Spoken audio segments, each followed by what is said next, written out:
Hello friends, welcome to Saris Food Corner. நாம இன்னைக்கு ஒரு 5 minutes ரெசிபி தான் பார்க்க போறோம்.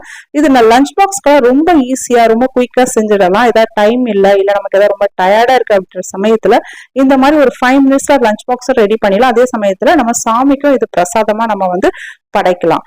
இது என்ன ரெசிபி அப்படின்னா தேங்காய் சாதம் தாங்க நம்ம பார்க்க போறோம். ரொம்ப சிம்பிளான ஒரு ரெசிபி. இது டேஸ்ட்டும் உங்களுக்கு ரொம்பவே நல்லா இருக்கும். இது கூட சைட் டிஷ்ஷா நீங்க ஒரு வாழைக்காய் ஃப்ரை இல்ல உருளைக்கிழங்கு ஃப்ரை இந்த மாதிரி சிப்ஸ் கூட வச்சு சாப்பிடலாம். அவ்வளவு டேஸ்ட் ரொம்பவே நல்லா இருக்கும். வாங்க இப்ப எப்படி பண்றதுன்னு பார்க்கலாம். முதல்ல ஒரு அரைமுடி தேங்காய் எடுத்து அதை நல்லா ரஃபா கட் பண்ணிட்டு மிக்சியில போட்டு நல்லா பூ மாதிரி அடிச்சு வச்சிருக்கேன். சாதம் பச்சரிசி சாதம் வடிச்சு நல்லா எடுத்து ஆற வச்சு எடுத்து வச்சிருக்கேன். ஒரு பேன் வச்சுக்கலாம். அதுல ஒரு 2 டீஸ்பூன் அளவுக்கு ஆயில் சேர்த்துக்கலாம். ஒரு 2 டீஸ்பூன் அளவுக்கு நெய் சேர்த்துக்கலாம். எல்லாமே நெய்லயும் நீங்க பண்றதுன்னா 4 டீஸ்பூனாவும் நீங்க நெய்யாவே சேர்த்து பண்ணலாம். அதுவும் டேஸ்ட் ரொம்ப நல்லா இருக்கும். சேர்த்துட்டு நல்லா காஞ்சதை 1 டீஸ்பூன் அளவுக்கு கடுகு, 1 டேபிள் ஸ்பூன் அளவுக்கு கடலை பருப்பு, 1 டேபிள் ஸ்பூன் அளவுக்கு உளுத்தம் பருப்பு சேர்த்துட்டு அது கொஞ்சம் பொன்னிறமா வரும்போது நம்ம ஒரு 10 நம்பர் அளவுக்கு முந்திரியும் கொஞ்சம் உலர் திராட்சையும் கூடவே கொஞ்சம் பெருங்காயமும் சேர்த்து நல்லா இதை வறுத்து எடுத்துக்கலாம். நல்லா ஒரு பொன்னிறமா நம்ம வரும்போது ஒரு 2 பச்சை மிளகாய் நல்லா பொடியா நறுக்கி சேர்த்துக்கலாம். கூடவே கொஞ்சம் கருவேப்பிலைய சேர்த்துக்கலாம். சேர்த்துட்டு இதை நல்லா வதக்கிக்கலாம். கூடவே 2 வரமிளகாவும் கிள்ளி சேர்த்துக்கோங்க. அது கடைசியா சேர்த்துக்கோங்க. வரமிளகாய் நல்லா காந்துருச்சு அப்படின்னா உங்களுக்கு கசப்பு தன்மையை கொடுக்கும்.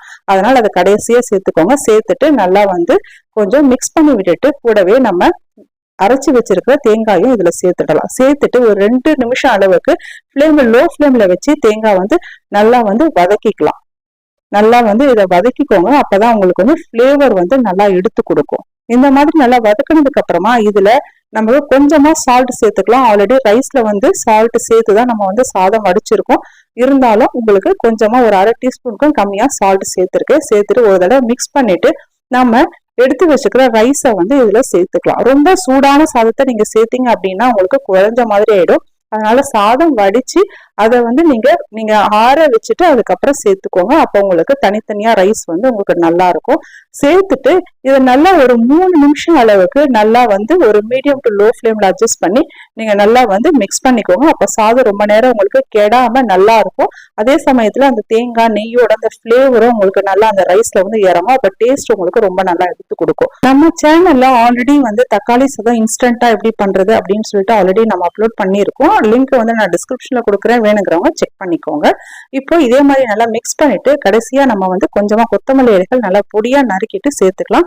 சேர்த்துட்டு மறுபடியும் நல்லா ஒரு தடவை நல்லா கலந்து விட்டுக்கலாம். நல்லா முடிச்சதுக்கு அப்புறமா கடைசியா ஒரு டீஸ்பூன் அளவுக்கு நெய் நீங்க மேல அப்படியே நீங்க விட்டீங்கன்னா இன்னும் நல்லா உங்களுக்கு ஃபிளேவர் நல்லா எடுத்து கொடுக்கும். டேஸ்டும் ரொம்பவே நல்லா இருக்கும்.